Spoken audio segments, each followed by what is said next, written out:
We touched base a few weeks ago on this when the interest of Liverpool first emerged on Doucoure, really, and it was kind of immediately made apparent that he wasn't really for sale, but if he was going to be for sale, it was going to be for a lot of money. And at the time, you tweeted that they value Doucoure between 70 and 80 million amidst that Liverpool interest. There was no club contact at the time, but Palace and indeed the player were aware of the interest. Has that situation changed at all in the period since then, or is it very much sort of still the same sort of land?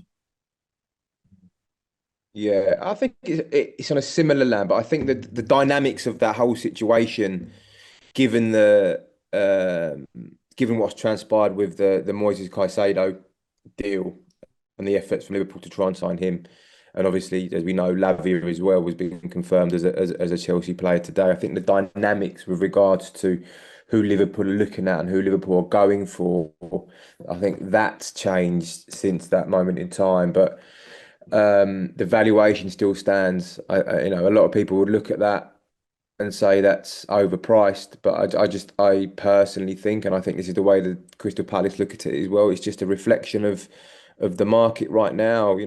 Crystal Palace will look at that Declan Rice deal, which 105 million pounds. They will look at Moises Caicedo, which is 115 million pounds. Other deals overly sort of massively inflated this summer, and Crystal Palace will look at that and say, well, if it's good enough for Caicedo and Rice and West Ham and Brighton, then it's good enough for us. And I think that's where that valuation stems from. Yeah, absolutely. And that makes perfect sense. You can't really blame Palace in many ways for that. Like I know a lot of people, Liverpool fans, will look at that fee or that suggested asking price and sort of balk at a little bit and go, that's a lot of money for a lad who's had one season in the Premier League. But as you referenced there, you look at the Rice, the Caicedo, and even the Endo Fernandez deals previously, and you go, well, if that's your reference point, it's probably about right. Like he's not sort of a 60, 70 million pound lesser player than those lads I've just mentioned. And as you mentioned, Liverpool went up against Chelsea, which is a little bit foolish as it turns out, going up against Todd Bowley and his ways of operating, and missed Mm. out on Lavia and Caicedo. So I wonder, it would represent substantial profit, obviously, for Palace, 18 million they signed him for. Is sort of the prospects of a sale, let's just say Liverpool do go ahead with this and they are willing to meet that 70 to 80 million pound sort of region. Would Palace and Palace's need for a replacement play a part in this potential transfer as well? Yeah, I think so, and that is always going to be an issue. Is yes, you can consider offers for your best players when you are, with all due respect to Crystal Palace, when you are, lingering towards the bottom or the bottom half of the Premier League table. You're always susceptible to offers from bigger clubs. But the problem therein lies is that, yeah, we can recoup X amount of money for said player, but how do we replace him? And and the the concerns and the fears and the the absolute kind of travesty that being relegated from the Premier League would be for a club like Crystal Palace. They would look at that and say, in many ways, keeping Doucoure is would be even more financially valuable to us than the actual money coming in itself, because it actually gives them the platform of, and more of a chance of staying in the Premier League. Whereas if they do go and get a replacement, there are no guarantees that he would fit into to Roy Hodgson's style of play, necessarily hit the ground running. There are a lot of variables there. Whereas Doucoure, they know they've got a player there that can play under Roy. They had a good first season at Selhurst Park, and they kind of know what they've got. So there's a case there of almost sort of better the devil you know.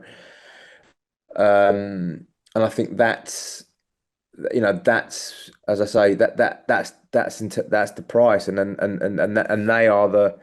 they are the kind of variables that Palace are having to weigh up with regards to whether they want to part with him or not. Yeah, absolutely. It makes perfect sense from their perspective. Obviously, they've lost Wilf Zaha this summer. They managed to keep hold of Michael Elise, seemingly against the odds. It felt as if the next announcement about Elise would be the Chelsea have confirmed the deal, but instead it was a new contract. That certainly caught me by surprise. But you mentioned there sort of he's a key component of Roy Hodgson's plans, and of course he is, and just how valuable he could well prove to be. But how impressed were you by him as a player last season? Do you think, considering it was his first year in the Premier League, he had a good first campaign? I think I'm right in saying he was voted Palace's Player of the Year as well. Yeah, that's correct, Dan. And yeah, he's every inch to sort of the modern day Premier League central midfielder. Box to box. He's just not a destroyer enforcer. He's very good on the ball. He's got an eye for a pass. He can pick a pass. He's got a little bit of everything. And to get him from France for 80, there was a point last summer where Palace thought they weren't going to get him. They thought they left it too late. But thankfully for Palace, they managed to get that deal over the line. And it's been a fantastic signing for them. It really has. Playing wise, in terms of on the pitch, he's been brilliant for Palace. Player of the year, as you said. But then obviously moving forward financially, they will be able to recoup a major profit on what they've already outlaid on him from last summer. But whether that profit comes this summer, it's going to be, never say never, but I think it may be a little bit too late now. With 2 weeks, 10 days towards the end of the window. I'm sure Palace and their sporting director Dougie Freedman, who is one of the best operators in the Premier League bar none. He's got a fantastic eye for talent, and I'm sure that they will have a replacement lined up.